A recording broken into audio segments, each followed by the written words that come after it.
What is up, guys, and welcome back once again to the Ebby Space Agency journey here on Kerbal Space Program. We're here for episode number 35, and we start today with a trip to a vessel we've not really been to in quite a while. This is, for those of you that haven't been watching along so far, the Duna Rover base, the Duna 1 mission, our first mission to touch down on the Red Planet, used as their mobile base while they were conducting their mission.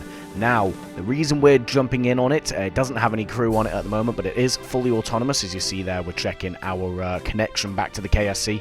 It is on a journey. That's right, we are moving it to a different site. So it's leaving the final departure site for the Duna 1 mission, and instead it is now going to be moving southwards to the next Duna mission site. The Duna 3 crew, they haven't set off from Kerbin yet. They haven't even been selected yet, but the site has. You see there, that's us selecting the site for the mission.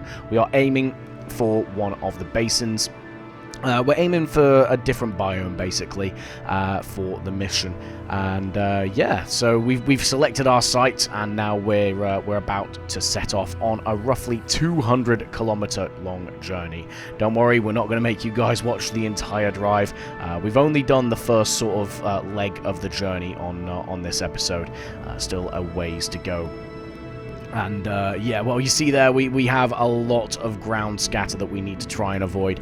For whatever reason, parallax has reset itself to small objects have collision, so I did go into the menu, you'll see in a minute. I do go in and change that, but it takes a restart of the game to be able to sort that out. So at the moment, all we're doing is we're setting off on this long journey, and we're just going to try and tackle at least the first sort of little bit of the journey, just to get on the move, right? Just to get us started. And you see there, we're just trying to choose the path between the bigger rocks to try and avoid flipping this thing over. It's got a fairly wide wheelbase, but it is still vulnerable to being tipped over. You see there, that's what I'm talking about. All the red and the green objects are collidable, and yeah, we want to change that. So we go in to the menu and we change it from a 2 to a 3, but that will only come in next time we load the game up. So for the rest of the journey, and this was about an hour and a half in stream, we were just trying our best to dodge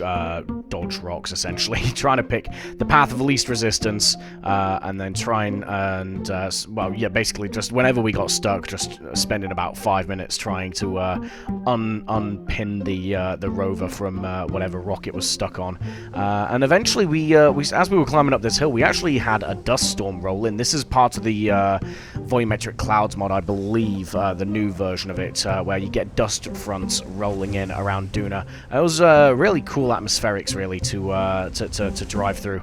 Eventually that passes, though, as we get to the top of the hill, and you see there a very, very pretty view from the top of this hill, and yeah, it allowed us to sort of have a look at the path up ahead. As you see, we're now heading down the other side of that mountain. We have a bit of fun here with some of the larger rocks, start ramping off. Unfortunately, yeah, because of the smaller rocks, it was a bit more perilous than what it probably should have been, but we maintain for the entire duration. So we got about 20 kilometers out of the 200 covered. Hopefully we should be able to cover more once that parallax mod gets sort of updated in my settings, but yeah, we're going to go back to the KSC now, and we're going to go to mission control, and we're going to accept a couple of missions here. So we've got a mission for taking a picture of Tecto and a picture of Tylo, so we're going to take that, as well as a mission to rescue a Kerbal from the surface of the Mun. Catlo Kerman is currently stuck on the closer moon of Kerbin, and we're going to go ahead and send a mission to rescue her. I'm not going to lie, kind of excited about this one, because we've not been to the Mun in quite a while. We tend to frequent Minmus. It's very easy to get to. I'd argue it's easier than the Mun to get to, and yeah, so we haven't been to the Mun in quite a while. Because we've landed a few times for science, but other than that, we've not really had any reason to go. So we're gonna load up Dudeming and Steldrin into the Nightingale rescue craft and head over to the launch pad. All right, 3, 2, 1, yeet.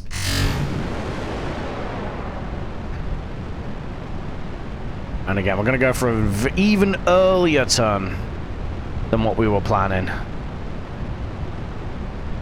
Got a bit of a rotation on it though, which is weird.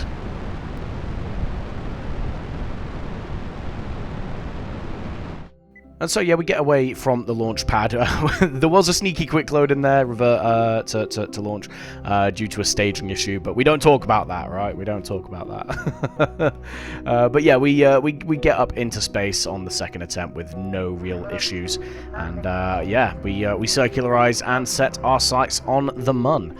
The rest of the flight to the Mun, pretty straightforward. We decouple the Scuffer Dreams booster that carried us into space, and we deorbit this. Now, I have noticed recently, for whatever reason, the physics have changed in the playthrough. I don't know why. I don't know what's doing it.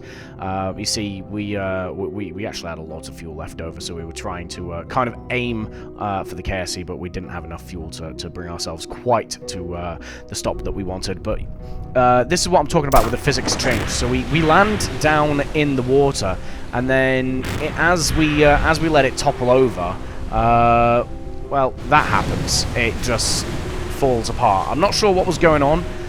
It's a bit wild because it was moving quite slowly, but it is what it is. We chalk that up to a loss, unfortunately, but we recover the rest of the wreckage to get at least some of the funds back. We jump back up to space, though, to the Nightingale ship, and we set the throttle on to full to head over to the Mun and burn out. Routine flight, to be honest with you. We've not been there in a while, but we've been there before, right? We know what we're doing. We go ahead and we drop our periaps. Now, Catlow is currently located fairly north of the equator, so we did have to start trying to adjust the inclination of the orbit to try and bring our path directly over. You see, that's what we're doing there. And yeah, we're gonna now start our descent towards the surface. So you see there on approach, we're just sort of like burning retrograde, but you know, changing direction ever so slightly, just trying to trim the approach as best we can as we soften our descent. And yeah, we touched down without any problems. Now, we do kind of use a lot more fuel than we were planning to. Those of you, the eagle-eyed amongst you, may notice on the left that we don't have as much, well, just not as much fuel as maybe we should have. But for now, we grab Catlow, and she hops up and flies over to the command module to take her seat. She is usable as a Kerbal. She is a pilot, so we are going to add her to the roster of Kerbonauts that we have at the program.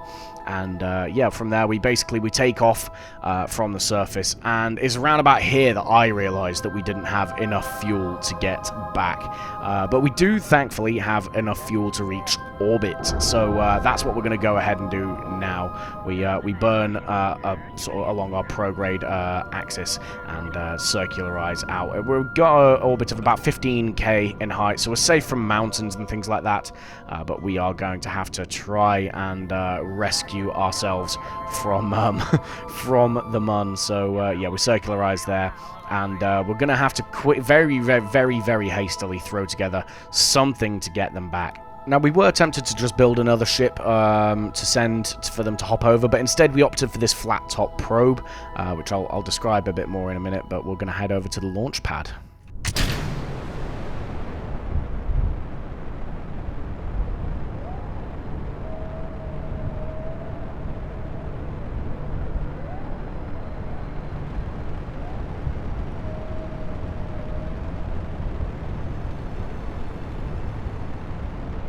And yeah, fairly routine launch. We did have to launch at night, just you know, it is a rescue mission, right? We don't need to wait until dawn. I mean, we're not really worried about them running out of life support up there. They have, I think, something daft like 150 days of life support.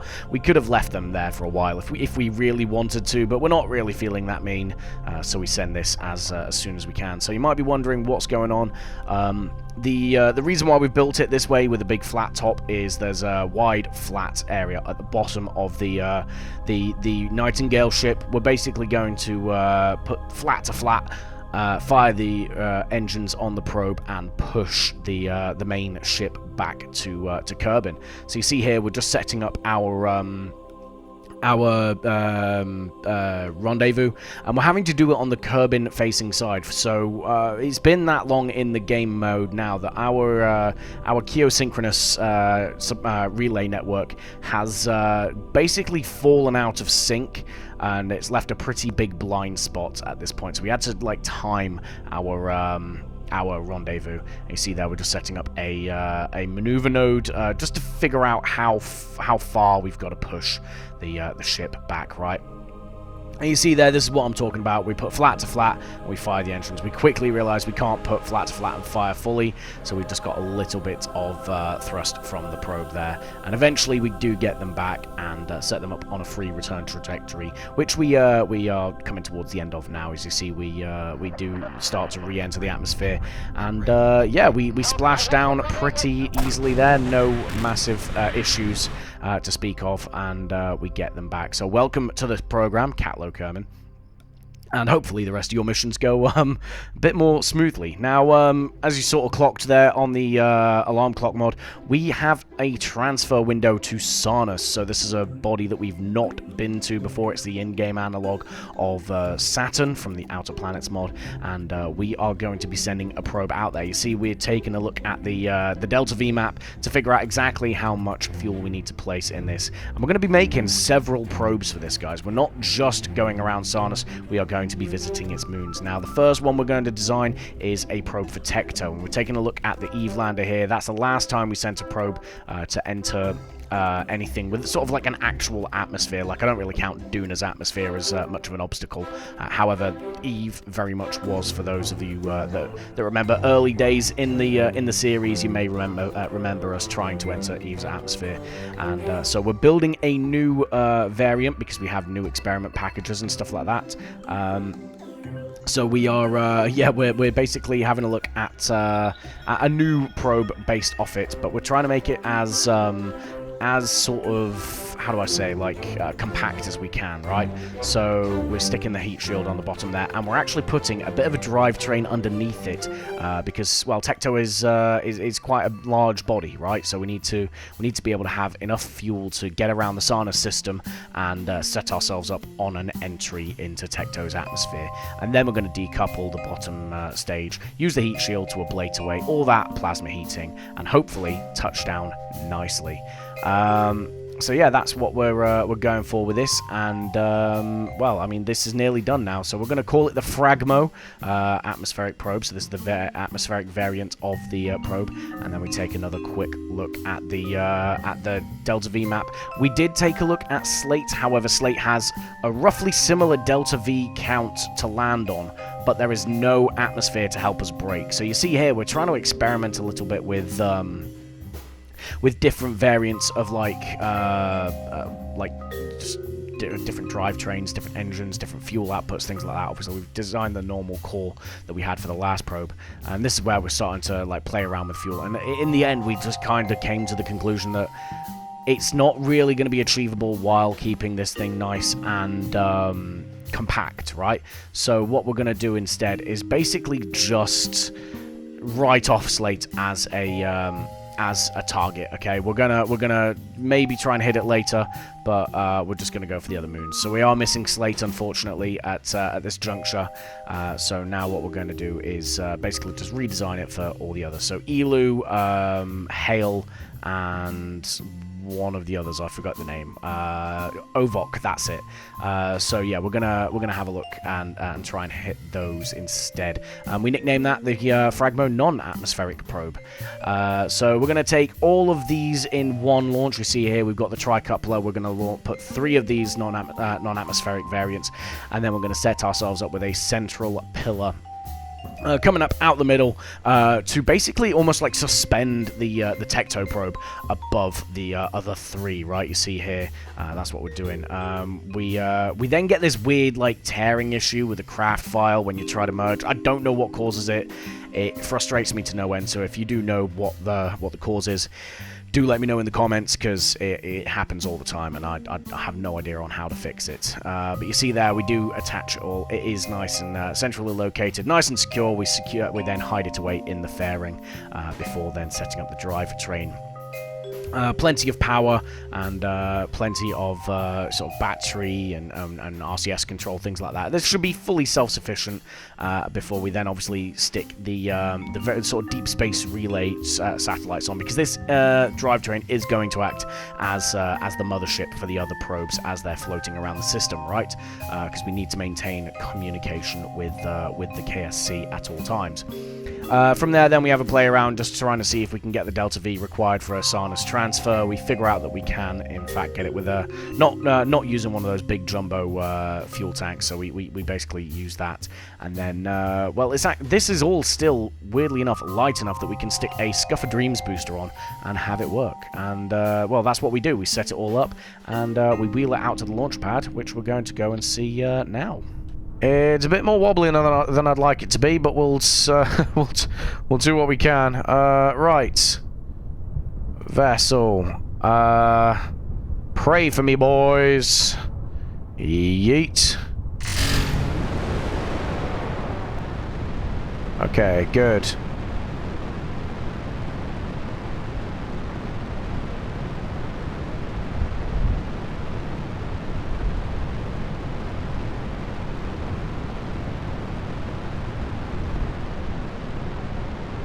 And yeah, we get away smoothly from the launch pad there. We basically kind of just went straight up at somewhat low speed, just because we do have those large relay antennas on the sides, right? So we get up out of the thicker part of the atmosphere before then making our gravity turn.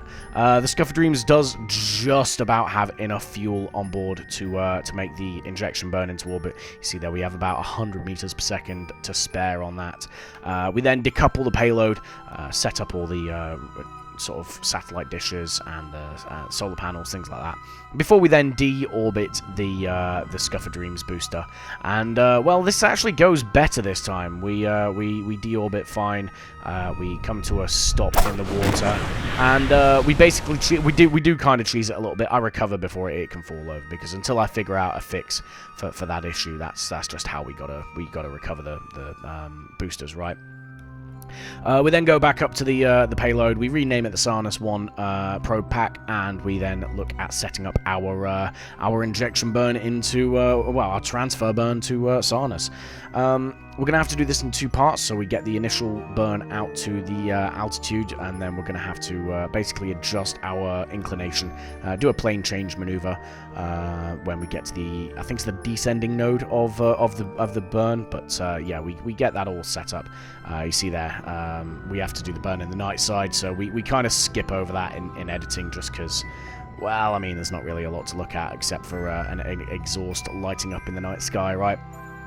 And yeah, we get ourselves nice and set up. We then establish a second burn, which is going to happen in about 200 days time, and yeah, we're just sort of fine-tuning that at the moment. So you see, we have an intercept with one of the inner moons there, and yeah, we're going to basically come onto that at some point in the future. But for now, we're looking closer to home. We've got the Isley Deep Space Telescope. We are now finally going to take care of taking those pictures of Tylo and Tecto.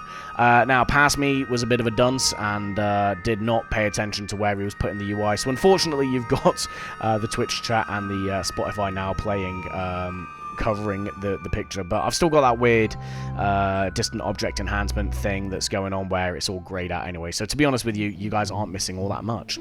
But yeah, I'll try and remember that for next time. But for now, guys, that is the end of the episode. Hopefully you guys did enjoy something a little bit different. We've got a craft en route to a new planet now, and yeah, we've kind of taken a trip backwards and forwards in time with this episode.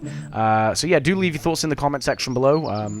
Do obviously, if you have any idea on how to fix these issues that I'm having with some of the physics and the mods and things like that, again, do try and help a guy out. But otherwise, if you did enjoy, please do hit the like and subscribe button. Helps me out a lot, just by giving me dopamine. I don't get paid for any of this, but I like seeing the numbers. The numbers releases the good brain chemicals, right? But that is it for today, guys. Thank you very much for watching, and as always, I will catch you in the next one. Goodbye.